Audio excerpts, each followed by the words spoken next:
మనము బహుగా ఫలించాలంటే నిజమైన ద్రాక్షావల్లి అయిన యేసుక్రీస్తునందు ఉంటే బహుగా ఫలిస్తాము. ఆయన మాటల యందు నిలిచి ఉంటే బహుగా ఫలిస్తాము. ఆయన ఆజ్ఞలను పాటిస్తే బహుగా ఫలిస్తాము. ఆయన ప్రేమ యందు నిలిచి ఉంటే బహుగా ఫలిస్తాము. ఆయన మన యందు నిలిచి ఉంటే బహుగా ఫలిస్తాము. వ్యక్తిగతంగా బహుగా ఫలించాలంటే మన యందు నిలిచి ఉన్న వాటిని క్రియాశీలకంగా వాటిని చేస్తే బహుగా ఫలిస్తాము.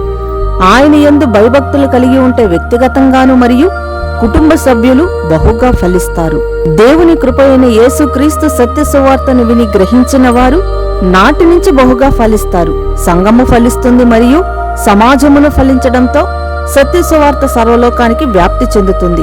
ఈ విధంగా మనం ఉంటే బహుగా ఫలిస్తాం, లేకపోతే ఫలింపులో విఫలమవుతాము. ప్రార్థన.